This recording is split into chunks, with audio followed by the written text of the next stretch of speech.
kulit na mga motor, no? Masim. Nakasignal ka naman, diba? Sila pa masungit. Kaya nako. Napakainit sa labas. Sa umpisa ay tila relax lang si ma'am na nag-aayos ng kanyang mga gamit. Pero mga ilang sandali lang, ay tila may napansin siya na kakaiba.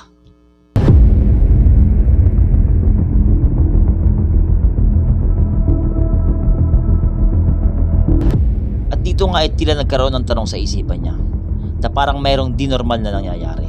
At nagkaroon ng pag-alinlangan kung safe pa siya sa aking biyahe. May sakit kayo, kuya. Ma'am, May sakit kayo. may Tourette syndrome po ako, ma'am. Ano yun? Tourette syndrome po. Okay. Safe naman, ah. Yes po, ma'am. Kaya takot. Takot ako eh. Hindi naman makating naman kayo ng safe, ma'am. At kahit na nga nagkaroon ng sagot sa mga lumalarong tanong sa kanyang isipan, ay hindi mo ba talaga maaalis kay ma'am na magkaroon ng pag-alinlangan sa aking biyahe. Ramdam pa rin niya yung takot at pangamba kung safe ko ba talaga siyang mayatid sa kanyang pupuntahan. Lalo't mukhang hindi siya familiar sa ganong kondisyon na tinatawag na Tourette syndrome. Pero mga ilang sandali lang ay napansin niya yung placard na nakalagay sa aking likuran. At nang mabasa niya ito, tila mas nagkaroon ng takot at pangamba ang kanyang nadarama. At dito nga tila bumalik uli yung tanong sa kanyang isipan. Magpapatuloy ba siya sa aking biyahe o bababa na lang para lipat ng ibang sasakyan?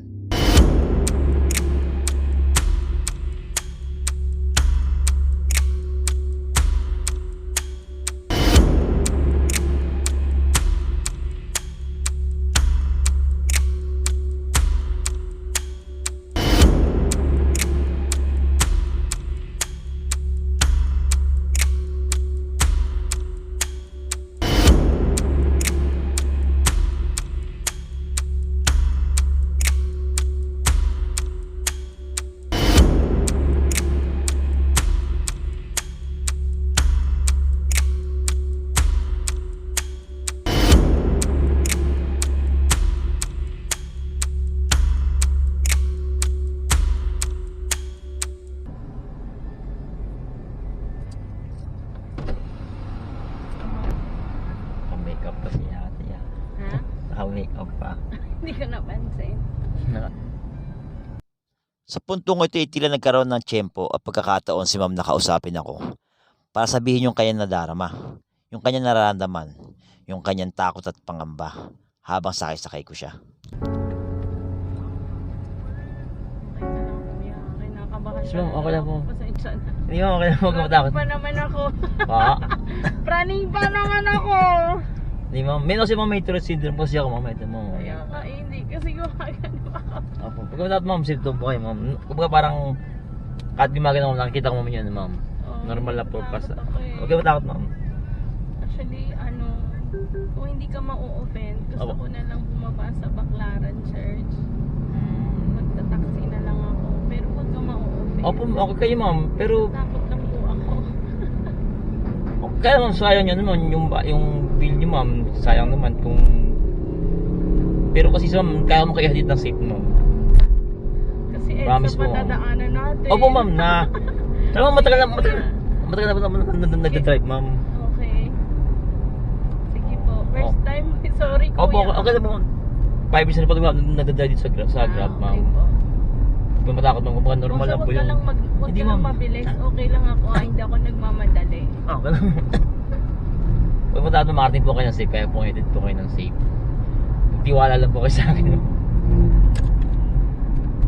Kasi kung gusto mo, pwede ako na lang mag-drive. Pa? Huwag kayo matakot ma'am. Safe na safe po kayo talaga ma'am. Relax nyo lang po yun. Ano po sabi nung ibang pasahero ninyo? Parang ganyan din po sa inyo ma'am. Natatakot din ma'am. Opo. Meron din ganun ma'am, may mababa rin talaga ma'am. Kung sa motorin ng biyahe nila. Pero syempre sayang naman kasi yung ano nyo ma'am, yung bill nyo. Pero syempre sabihin nyo, yung baga parang yung safety nyo, yung takot nyo, di ba yung safety nyo. Pero kung syempre, ako rin naman ma'am, iniingat ko naman sarili ko. Diba, hindi na po gagawin to kung hindi ko naman po kaya. Kaya syempre yun, nirespeto rin po kayo kung gusto nyo talaga pong gusto nyo yung bumaba. Okay na din naman po sa akin yung ma'am. Kaya nga lang, naalala ko nga lang po ma'am, yun nga lang po, Hindi, ano, okay lang po. yung bill nyo po. Ang minawari ko naman baka po ma-offend kayo pag Hindi, ako ma'am, bumaba. okay. Matatakotin kasi ako. Opo. Pero basta relax lang kayo ma'am. Pero kayo ba, ano ba gusto nyo ma'am? Ninervous po ba kayo, ma'am? Ha? Ninervous po kayo? Yeah, nervyosa kasi talaga ako in the first place. Yun naman. Kanina nung mabilis tayo, sana bagalan ni Kuya, hindi naman ako nagmamadali, okay lang. Ma'am, i-relax na po sarili nyo. Safe na safe po kayo, ma'am. Pag na-edit ko na po kayo, ma'am, makawala na po yun. Doon yung umaramdaman sa ano nyo. Okay. Nakakahinga na kayo malalim. Kumbaga parang malalabanan nyo na yun, ano nyo. Opo. Parang yung nervous nyo, ma'am. Okay po. Huwag na po kayo tumingin sa akin. Doon na lang. Ano tawag? Yung nga na, ma'am. Lang. Ano po yan? Hereditary? Virus? Opo, ano siya, namamana po, ma'am. Hanpak na pamain? Opo. At dito nga ay tila pinaglalaban ni ma'am yung takot na kanya nadarama. Lalo na nang binabaybay na namin ang kahabaan ng EDSA. Ramdam ko pa rin sa kanya yung kanyang nervyos, takot at kaba. Na sana ay makalabas na kami ng EDSA. Dahil sabi nga raw niya, takot siyang dumaan sa loob ng EDSA. Sa mga malawak na daan. Meron daw siya kasing nervyos. Kaya ako naman, syempre, iniingatan ko din ang aking pagdadrive. Lalo't pag asakay ko, ay tila ba nakakaramdam ng takot at kaba sa aking biyahe. Pero sa totoo lang, mas nahihirapan ako kapag hindi komportable sa akin yung sakay ko. Ito yung mas nag-trigger sa akin para lumakas yung mga text ko. Okay lang mo yung lamig, ma'am? Iniinit na kayo, ma'am? Ha? Iniinit Okay lang po. Ha? Ano yung nervous kayo, ma'am? Relax ko, ma'am, baka So huwag ka lang magmadali. Opo, ma'am. Ano yung nervous kayo, ma'am, eh, no? Oo. Relax lang kayo, ma'am. Relax lang kayo. Masabihin niyo pag ano, ma'am, kasi baka mamaya naman kayo naman Sige lang po. Basta huwag ka lang mabilis. Okay lang. Ating po kayo ng safe, Hindi po ma'am. ako nagmamadali. Lagi naman ako late eh. Random ko pa rin sa kanya yung kanyang nervous at kaba habang binabaybay namin yung EDSA. Naunuwa ako naman si ma'am sa kanya nararamdaman. Kahit naman siguro sino. Kung kagaya ko ang driver nyo o kung ako mismo ang driver nyo.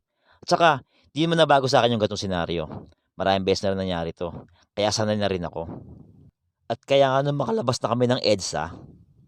Ayun ma'am, wala na sa EDSA. Kampante na ako. Medyo naburutan Wala na. Ma'am, medyo Wala na, naburutan ka wala ng na. tinik, Okay ma'am. na. Kinakaba ka na sa EDSA, Kasi ma'am, ako sa kanina. EDSA eh. Kahit po pag nagda-drive ako, hindi ako nadaan ng EDSA. Sa ano ako, Loton Avenue ako nadaan. Mhm. Hindi rin ako nagda-drive sa S-Lex, sa NLEX. Kaya, Mhm. Kailangan kasi minsan labanan mo rin takot sa yung ano eh, sa yung sarili. Minsan tayo lang gumagawa ng takot sa ating sarili, di ba? May sabi nga, ang takot ay nasa isipan natin. kasi, No. running nga kasi ako eh. Kailangan mong Oo, paglabanan. Hindi ako nagda-drive ng ano, siguro 2 beses pa lang ako nag-drive sa S-Lex. Ah. Hanggang Ayaw mo ano yun. nga lang, Santa Rosa. Medyo ano lang, natatakot ka lang talaga siguro, ma'am. EDSA hindi rin ako nadaan. Sa mga maliliit lang na kalsada dumadaan. Kahit traffic, okay lang.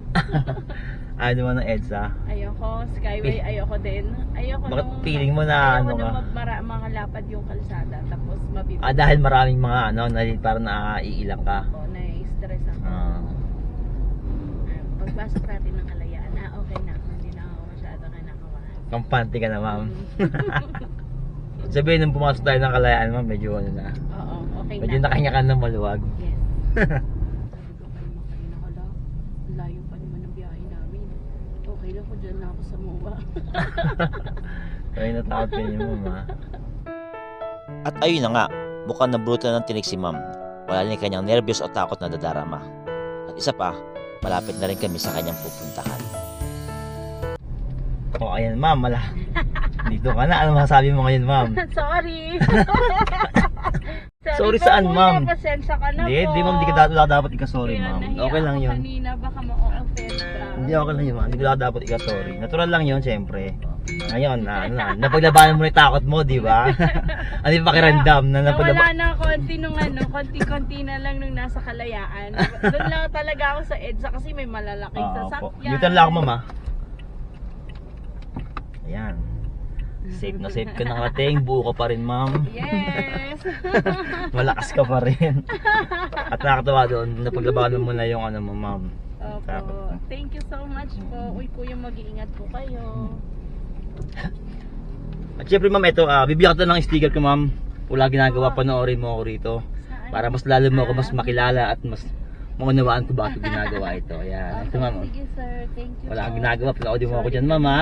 Kahit isa lang para Sige, ma'am. mabigay nyo pa sa iba. Sige, thank you ma'am. Panoodin mo ako dyan ma'am ha. Opo. Follow mo ako dyan ha. Subscribe.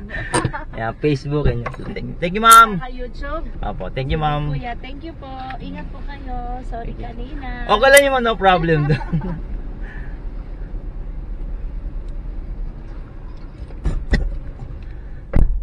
Ayun, at isa na naman pasahero ang ating naihatid ng safe, no, na napigilan na wag bumaba, na nagawa natin na patunayan sa kanya na safe to safe siya dating maihatid, no. Kaya kasi yung takot kasi nasa isipan natin di ba?